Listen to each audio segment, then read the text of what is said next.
Still red. Now we're green. Alright, sorry for the technical difficulties. It's the Ides of March edition of the BS Show. Beware the Ides of March. Don't let your friends stab you in the back all day. Anybody know the reference? Anybody? History? Julius Caesar. Julius Caesar. Today, March the 15th, 44 BC, Julius Caesar stabbed to death. His last words, "Atu Brute," and "You Brutus." His best friend stabbed him in the back. So, What a friend. Right. what a guy. So, there's your history lesson of the day. Ides of March, Julius Caesar. Hey, go for it. Yesterday was Pie Day. I cannot partake of pie. So, anybody else have pie yesterday? I had enough for both of us. Strawberry burst pie from Publix. Strawberry pie. What kind of pie do you have? Peanut butter. Peanut butter. You got a buttermilk sky in the pie? Maybe. You're evil. All right. That's why I didn't tell you. Yeah, I appreciate that. My bad. My wife called me yesterday and said, "Hey, let's go to lunch at Blaze Pizza." And I'm like, "I can't eat pizza." She's like, "But you can come eat lunch with me." And I'm going, Scrape off the cheese. "Yeah, I got moist brisket from There you go. Mission Barbecue and just walk next door and eat with them." I mean, I'm the guy there's a line wrapped around the restaurant. I'm taking up a table while she's in line to get pizza, and I'm eating my brisket from a different restaurant. Oh, so she talked you into doing that. How rude. You gotta do what you gotta do. How rude. Oh, that's great. All right, Brad, your prediction was right. Zion Williamson came back last night. Duke beat Syracuse by 15 or 12 or something. He's back. Now, Syracuse was out their best player also. Oh, are they? So, again, you have to make the comment, is Duke a better all-around team without Zion if you barely beat a scrub that's without their best player? We'll find out really soon. Yeah, we'll definitely find out because, they may not have put effort into running the score up. Who knows? Yeah, who knows? I don't care. But it was a solid win, though, no question. Yeah.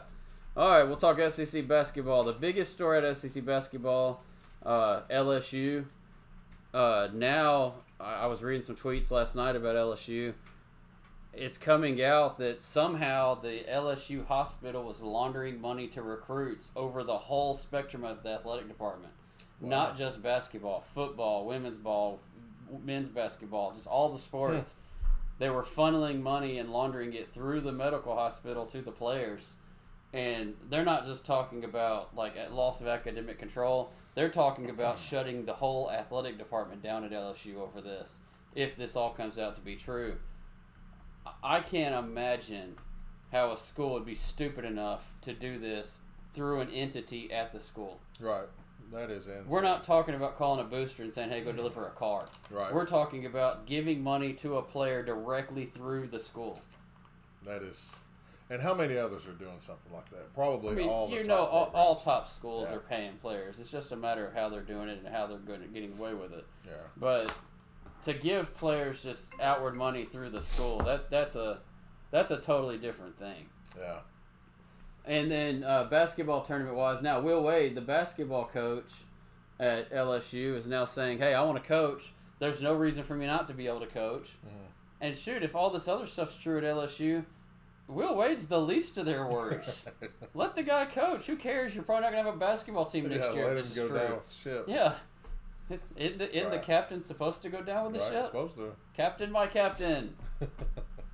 But you're starting to get to the good games of the SEC tournament. Kentucky and Tennessee both have games today. Tennessee plays Mississippi State. Kentucky plays South Carolina, I think. Not 100% on that. I'm going to guess. One of the two of those two schools is going to lose today because they're both going to be looking past their current opponents because they would play each other tomorrow. Yeah. So I'm not going to say which one of those two, but one of those two schools will lose today. We'll see. We'll see. I may be totally wrong. Who cares? If I'm not wrong, go Vols. Let's win the tournament. There you go. But Duke. Huh? Duke. Huh? No. SEC tournament. I didn't say. Oh, anything SEC. about Okay. I didn't say anything about the big tournament. All right. So it's coming up on that time of year. Our business is getting ready to start booming. So if you're looking to make a change to a different brokerage, or just simply have questions, feel free to give us a call here at Century 21 Right Realty, 615-895-9710. You can have a sit-down meeting, or like I said, just simply ask questions. So we got a good thing going on. It's gaining momentum, and we'd love to have you join us. So give us a call. We'll see what we can make happen. Absolutely. There you go. And I got to turn the thing down. All right. MTSU Sports. Taylor Loyal, if you're watching, this rant is for you. Taylor Loyal, Second Harvest Food Bank, and I were talking last night about MTSU's attendance. And we were talking about the last basketball game at home. Now, I'm going to give everybody a pass on the last basketball game. I had tickets myself. They had increased to like 60 people. Yeah, up 60, from the last... 60 people may be accurate. Right. I didn't go to the last basketball game either. There's tornado warnings. There was actually, I think, a tornado going over MTSU, and that scared a lot of people back. I think they evacuated the arena, sent everybody down to the tunnel, and down there 20 minutes under the tunnel before the game. So the game got delayed. That can hurt attendance. I'm going to give them a pass on this last game. But we were talking about attendance overall at MTSU athletic things, and we've had this discussion multiple times on this show, talking in different directions. But I'm going to talk football for a second. I don't care what is going on as far as MTSU athletics goes. For the vast majority of the people in this area, the vast majority are either University of Tennessee football fans or University of Alabama football fans. Yes, there are some other ones. Yes, you have some middle fans. Yes, there's some Vanderbilt. But the vast majority, if you asked 100 people, the vast majority would either say they were Tennessee or Alabama fans. Oh, yeah. MTSU is in a no-win situation playing football on Saturdays because no matter if their game is at lunchtime and Tennessee or Alabama plays at 2:30, whether their game's at 2:30 and one of those two plays at 11 and one plays at 7, if there is a Tennessee game or an Alabama game on before or after the MTSU game or during the MTSU game, people are not going to show up to MTSU's football games. Right.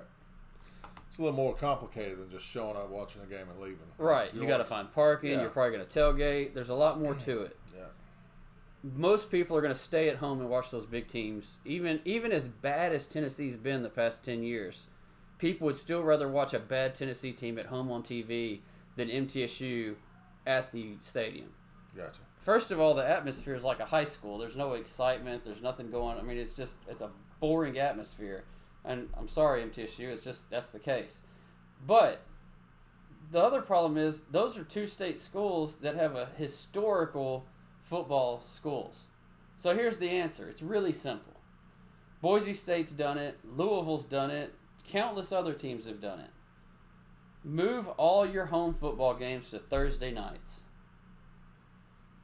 If your football games are on Thursday nights, people go to church on Wednesday nights. People go to watch those UT or Alabama football games on Saturdays. People go to watch high school football like the Oakland Patriots on Fridays. Nobody does anything on Thursdays. Yeah. So move the football games from Saturday to Thursday. People will show up and do this to add it to it. I don't know how many schools we have in this county between city schools and county schools. Too many. A bunch. A bunch. Pick 5 or 6 schools for every home game and send free tickets to all the kids with a line that says free with purchase of a ticket. Yeah. So that way a parent has to escort them. If you can send your whole family, Brad, to a football game for less than $20, would you take them to the game? Absolutely. Thursday More night, often, yeah. you don't have anything to do Thursday night. Now you've got something to do with your kids on Thursday night that's cheap. You go to the game, you enjoy it. Most likely, while you're there, you're going to buy the kid some merch. So he's going to have some stuff to wear. He's going to go to school he or she's going to go to school the next day wearing that merch, being proud of it. And guess what? As you do that through the years, these little kids, when they grow up, they're going to be MTSU fans. Right. I've been going to MTSU basketball games for 30 years. I've sat in my dad's tickets. I've sat in my Uncle Taylor's tickets. I've sat on the front row for 30 years. I thought it was the coolest thing when I was a kid to be able to go down there where the players came out and they would autograph my game books and all this stuff. I got to go in the locker room multiple times when I was a kid, 3rd and 4th grade. I mean, multiple. And guess what? I'm an MTSU basketball fan before anybody else. Right. That's cool. Because I was raised an MTSU basketball fan. Right. I got into those games as a kid, and as I grew, I'm an MTSU basketball fan. That's what MTSU needs to do, but they can't put themselves in a competition with Tennessee or Alabama. Right. You are right. I mean, and even, giving those free tickets away, they're already not coming. They're already not coming. So what's it you're going not to losing matter? anything. If anything, you're going to sell more hot dogs. You're going to that sell one more ticket that wouldn't have been purchased otherwise. There are very, very, very few people that go to a game and just watch the game and don't buy anything. Right. Yeah. MTSU would make money giving tickets away that aren't sold, getting people into the crowd to put people in the stadium. Right. It also, a full stadium will create atmosphere also. Oh, absolutely. Yeah. That's what makes the atmosphere is the right. live You can't have an atmosphere with 1,000 or I'm sorry, they officially have 14,000 people. There's not 14,000. I don't know where they get that number. But you got to get people to the games, and that both of those things get people into the games. And you're raising a generation of kids that will grow up and be MTSU fans. Right. So you're taking care of a short-term problem and a long-term problem by moving the games to Thursdays. Because guess what? If you're on Thursday, you're going to be on TV somewhere. Oh, yeah. ESPN, ESPN2, college football, whatever, CBS. There's college football games on. Yeah. You can make it on to a TV show every Thursday. They just need to appeal to Conference USA and say, look, we want to move our games to Thursdays and see what happens. Mm-hmm. All of them. We don't want to play on Saturday anymore. Yeah. There you go. Seems pretty simple. Seems pretty simple. And then, in addition, they need to entice the Greek organizations to go to the games. I know in 2000, 2001, sometime back then, I remember them saying, hey, whichever Greek organization has the best percentage attendance through the season, we're going to buy HDTV for you at the end of the season. Mm-hmm. And they did it. So guess what? The Greeks loaded the stands. At least that section had some students in it. And that's usually where you get a lot of cheering and help create the atmosphere. Students when you get the students involved, and you look at these high schools, have the student section. Oh man, it's insane. I'll tell you what, we went to the Oakland Maryville game in the playoffs. That high school football stadium that fits 7,000 people. Maybe, yeah. It wasn't completely full, but that atmosphere at the Oakland Maryville playoff game was better than anything in my lifetime at MTSU's football stadium at an MTSU game. Now you talking about that Oakland Maryville game where they beat Maryville? Yeah. And then went on to win state. Went on with yeah, state. yeah, Right, I remember that game. Yeah. It was raining. Yeah. Can you imagine and how many cold. And cold. And people were still 40 there. degrees, raining yeah, and cold. Probably. It was. Yeah. If it was raining and cold at an MTSU game, people would go, no, screw it, I'm going home. Right. Absolutely. So. Or stay in the car. Stay in the car, listen to it on the radio. Or tailgate, just stay drinking. Parking lot, yeah. All right. So there. We got it figured out. So, and I'll tell you, after we talked about the ghost train last show, what was that, Monday, right? Monday, yeah. Man, my pulse still elevates when we think about it. But every time I tell the story, I laugh. I can't stop laughing. It was one of those moments that just and you can't make anybody understand how funny that was. Yeah. But how many people have come up to us telling us the same thing? I've gotten phone calls this week at 6:30 in the morning saying that ghost train you were talking about. Yeah. It just did it to me. It's real. Here. And so I don't know if they. Something's in the changed. Past haven't blown their horns going through there, because there's no intersection until right there at Main. Yeah, but the bridge goes right there too. Right, so. And they go slow though through there. So yeah, that's where the train depot is. They may have is. just started new OSHA deal or something. I don't know, but it's getting a lot of people. And man, I'm telling you that absolutely. It'll scare the fire out of you. That's the most scared I've been startled in a long time, several years. And you know, me and my dad do this thing anytime we're around each other, where we try to get each other. You know. Yeah. And he's got me several times, but that man, I'm telling you, I thought it was coming in the truck. I thought we was gonna take a train ride. I floored it. It's gonna hit the car in front of me no matter what. It would be safer to hit the car in front of me than get hit by the train that wasn't there.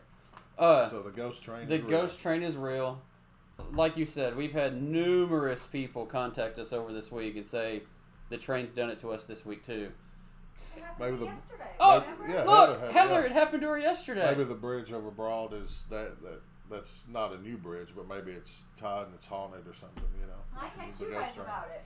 Remember the group chat? My group chat, it grouped and gave me all the group chat messages yesterday, all at 3 o'clock this morning. Oh. At 3 o'clock this morning, and I think it's what woke me up, my phone had 130 text messages come through. Oh. Sounds like our group text. And y'all know what my phone sounds like at a text? It's a stupid train horn. So at 3 o'clock this morning, it's 130 times. Oh. And then if you don't check your text message, you know what your phone does again a couple minutes later? It does the 130, it does 130 more train sounds. So the stupid ghost train followed me to my house and woke me up at 3 o'clock in the morning. Nightmares. Train nightmares. Couldn't go back to sleep. I'm just sitting there going, this train's following That's me. great. All right. So I don't know if y'all saw the news locally today or not, but Portland, Tennessee has had a bridge just totally collapse into the water. And it is a crazy looking thing. I mean, this bridge just V'd into the... Yeah.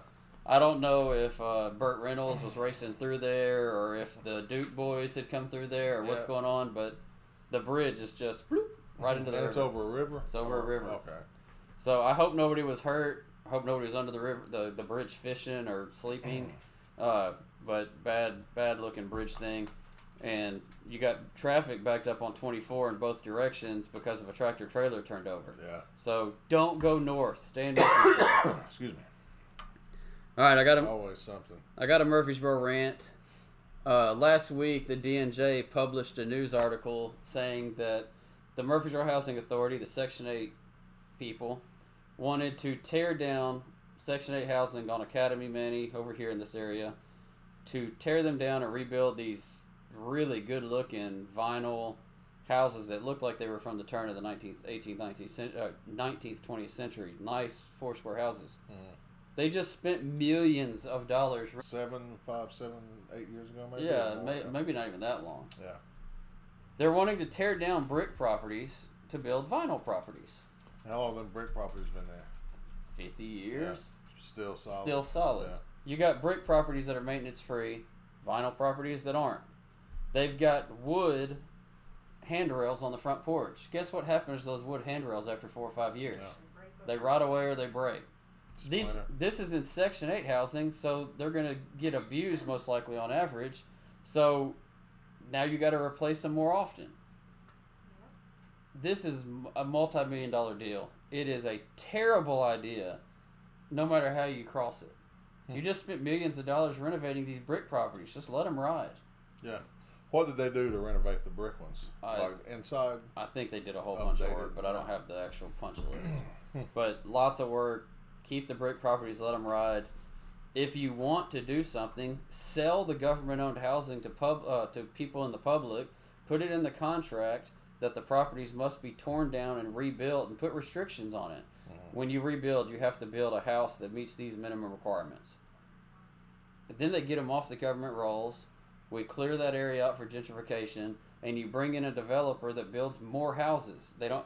And with restrictions, you can restrict it. No townhouses. Must be 2,500 foot. Must be this. Must be that. And you can restrict the neighborhood out to actually build some really nice homes in there. Mm-hmm. It's my idea. Sticking to it. Wouldn't you like to just talk to the person who makes these decisions? I know they vote on these, but just to have a clear explanation. I just want to know if there's like a big dartboard somewhere, and it's like the dartboard of stupid decisions. And it's like they sit there beforehand and go, hey, throw a dart, see what it ends up. And the bullseye's and the that bullseye's big, that big. And they just throw things and they go, oh, that's a stupid decision. Let's come up with that one. That's going to cost the taxpayers millions of dollars. No problem, not our money. Do it. Well, that was not going to cost enough. Throw another one. Yeah. Yeah. Oh, there we go. Yeah. We have 3 darts. Yeah. Whatever the 3 darts land, that's how much money we're going to spend this week. Money, money, money. So, all right. We know the Murfreesboro city government likes to spend money, waste it, and throw it away. All right. So, now it's you kind of brought it up on the recruiting side earlier, but now is the time. It's springtime. The market's starting to turn hot in certain price range. You still got a lull in that 325 to 450 range. There's kind of a lull, so you can get some good deals in that price range. But the under 300 range is just, I mean, multiple offer situations. The over 5 price range, it's hot too. So if you're wanting to list or you're wanting to buy, interest rates are back down again. It's time to get on the market and get buying before you're in the summertime when everybody's out buying. So lot of competition. Lots of competition. Now is the time to buy. Your cost value of money is better now than it is later. If you've been on the fence about buying, give us a call. Let's talk you through it.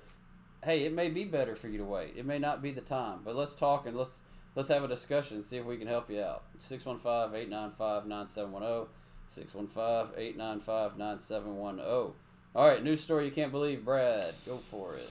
Can you believe that a man trying to get into a bar bit off the bouncer's finger?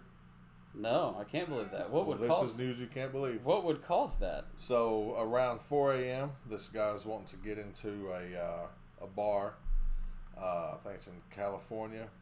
Yeah. And bar's about to close. Bouncer's not letting anybody else in. And he got pretty upset about it.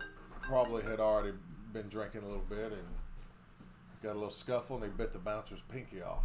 So this is not just last call. This is that we're not even letting you into the Yeah, bar. right. He was trying to get in, so that was the problem was people are in there. Of course, they were leaving. Right. But he wanted to get in there with them, and they wouldn't let him. So he got a little Buddy? upset about it. You know what, buddy? You're not going to let me in, and you're pointing that finger at me. It's coming off.